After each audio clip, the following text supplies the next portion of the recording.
The man who was too old to succeed, the mathematics of persistence. The face on the bucket. Who do you see when you look at the logo of KFC? You see a kindly old grandfather. You see a man in a white suit, smiling, holding a cane. You see a symbol of comfort food, of Sunday dinners, of global success. But that logo is one of the greatest deceptions in the history of branding, because that man, Colonel Harland Sanders, was not a man of comfort. He was a man of chaos. He was a man who, by every statistical metric, should have died broke, anonymous, and angry. We live in a culture that worships the young genius. We look at the Mark Zuckerbergs, the Elon Musks, the 20-something tech billionaires, and we tell ourselves a dangerous story. If I haven't made it by 30, I've failed. If I haven't made it by 40, it's over. But today, we are going to open a new case file at the Improve Lab. We are going to look at a man who didn't even start his life's work until he was 65 years old. A man who was a failure as a lawyer, a failure as a salesman, and a failure as a father. A man who was rejected not 10 times, not 100 times, but over 1,000 times. This is not just a story about fried chicken. This is a study on the mathematics of persistence. It is proof that success is not a lottery ticket. It is a statistical inevitability. If you can survive the data collection, this is the story of Colonel Sanders. The resume of a failure. To understand the magnitude of Sanders' success, we first had to examine the starting data of his life. And let me tell you, the data was bleak.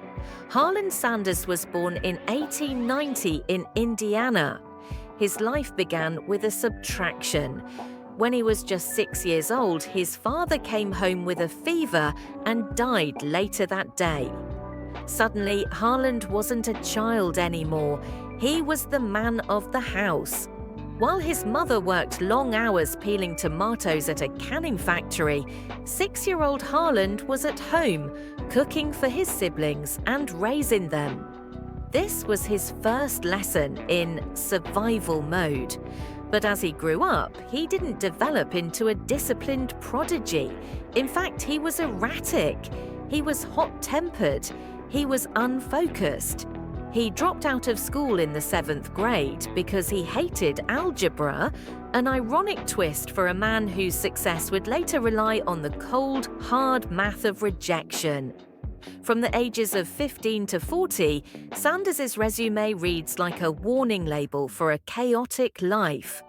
He lied about his age to join the army and was sent to Cuba to shovel mule manure. He was honorably discharged, but that was the last honorable thing to happen for a while. He became a steamboat pilot. He failed. He became a railroad fireman. He was fired for fighting with a colleague. He decided to study law, a noble pursuit. He actually practiced in justice of the peace courts for 3 years. And how did that end? He got into a fist fight with his own client in the middle of a courtroom. His legal career was over. He sold insurance, fired for insubordination.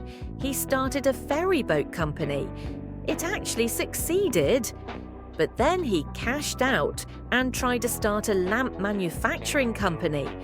The moment he started making gas lamps, the electric light bulb took over the market. He was bankrupt again. By the time Harland Sanders was 40 years old, he had failed at more careers than most people even attempt. He was drifting.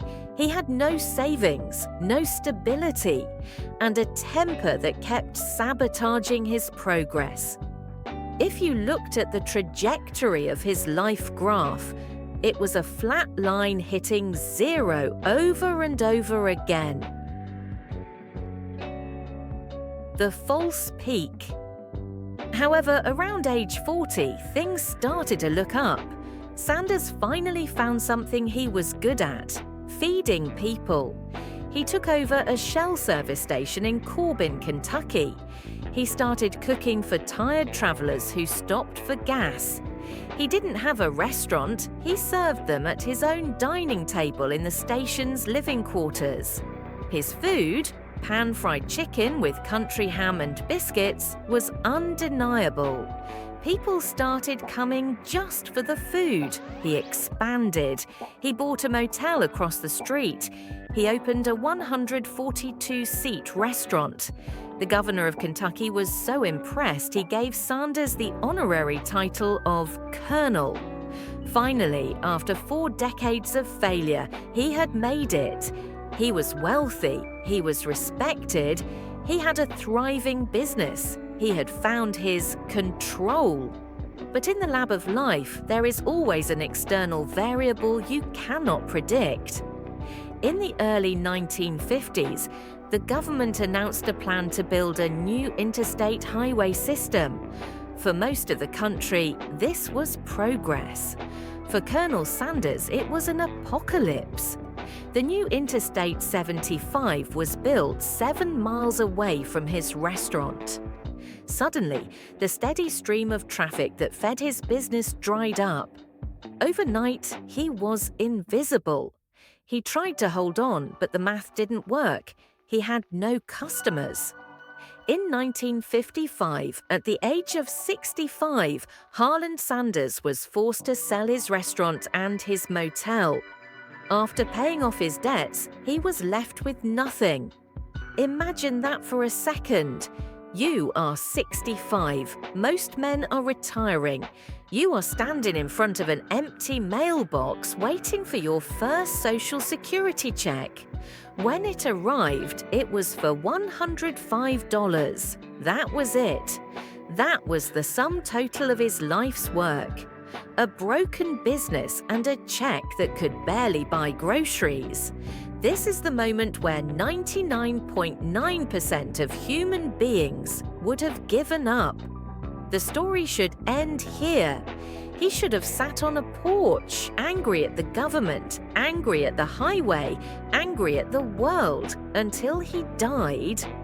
But Sanders didn't see the $105 check as a death sentence. He saw it as seed capital. The theory of 1009. Sanders realized he had one asset left. It wasn't money, it wasn't property, it was a recipe. He knew his chicken was good. He knew that if he could just get restaurant owners to sell his chicken, he could take a nickel for every bird sold. It was the franchise model. So he packed his car, a beat-up 1946 Ford, with a pressure cooker, a bag of flour, and his blend of 11 herbs and spices. He left his home to travel across the country. He was 65. He had no appointment calendar. He had no marketing team. He would drive to a restaurant, walk in, and ask the owner if he could cook chicken for them and their employees. If they liked it, he'd suggest they sell it to customers. Now, put yourself in that situation. An eccentric old man in a white suit walks into your diner and asks to cook in your kitchen. The answer was no, he drove to the next town.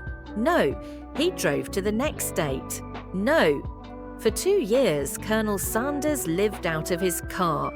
He slept in the back seat to save money on hotels. He shaved in gas station bathrooms. He ate his own chicken samples for dinner. He was laughed at. He was slammed doors on. He was humiliated. Legend has it that Colonel Sanders heard the word no 1,009 times before he got his first yes. Let's look at the mathematics of that. 1,009 rejections. If you made 3 sales calls a day, every single day, that is a full year of pure rejection. Most of us quit after 3 tries. Some of us persist to 10. The gritty ones might go to 100, but 1,000? That is not persistence. That is madness. Or is it? You see, Sanders had made a fundamental shift in his mind. He stopped viewing no as a rejection of him as a human being. He started viewing no as a data point. Every no was just a variable he had to eliminate to get to the yes. He wasn't failing 1,009 times. He was simply traveling the necessary distance to get to the destination.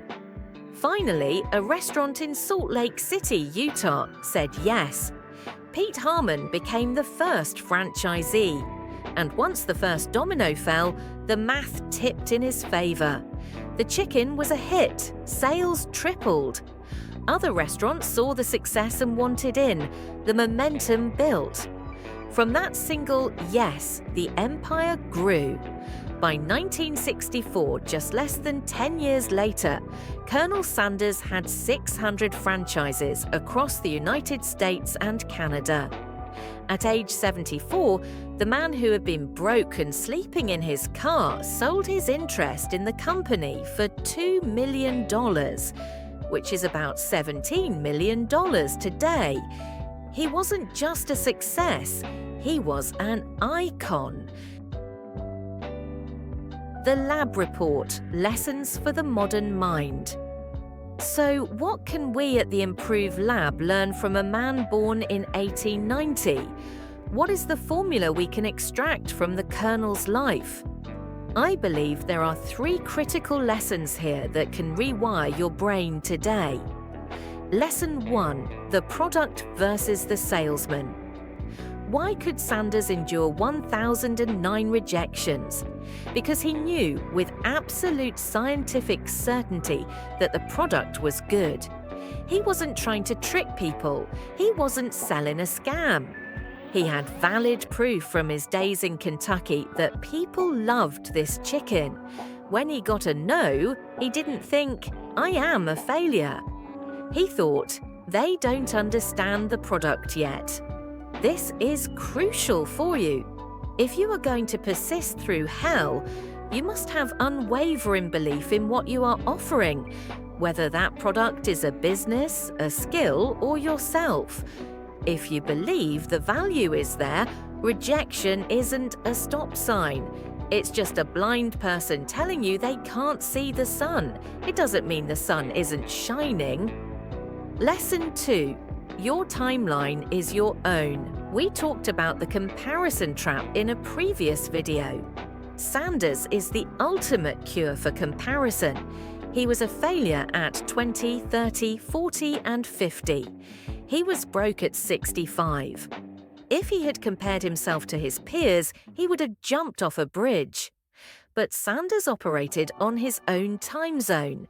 He proved that success doesn't have an expiration date. Your brain often tells you it's too late. That is a lie. It is a biological trick designed to keep you safe and comfortable. As long as you are breathing, the experiment is still running. You can pivot at 30. You can reinvent at 50. You can start at 65. The calendar is not the boss of your potential. Lesson 3: the mathematics of persistence. This is the big one. We often view persistence as an emotional struggle. We think we need to feel motivated to keep going. Sanders teaches us to view it as a math problem. In sales, there is a concept called the conversion rate. If you know that 1 out of 100 people will buy your product, then you know that 99 no's are simply the price you pay for the one yes. Sanders paid a price of 1,009.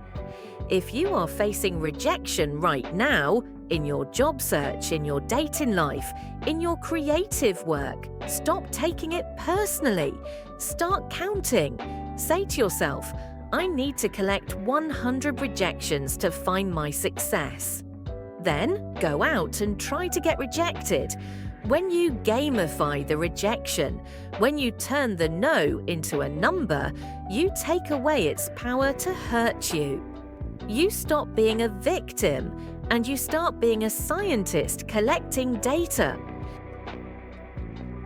the Indestructible recipe. Colonel Sanders died in 1980 at the age of 90. He spent the last years of his life traveling the world, visiting the empire he built from the trunk of a car. His life was hard. It was unfair. It was filled with bad luck, bad timing, and bad decisions. But he possessed the one variable that cancels out all the others. He just wouldn't stop walking. He proved that you can be too old, too broke, and too late. But you are never done, not until you say you are. So here is my question for you today. What is the thing you gave up on because you thought you were too late or you heard no too many times? I want you to go into the comments and tell me, what is one goal you are going to resurrect this week? Let's fill the comments with second chances. If this story inspired you to keep pushing, please hit that like button. It really helps the channel. And subscribe to the Improve Lab for more deep dives into the science of success. I'll see you in the next experiment. Grow your mind, engineer your future with the Improve Lab.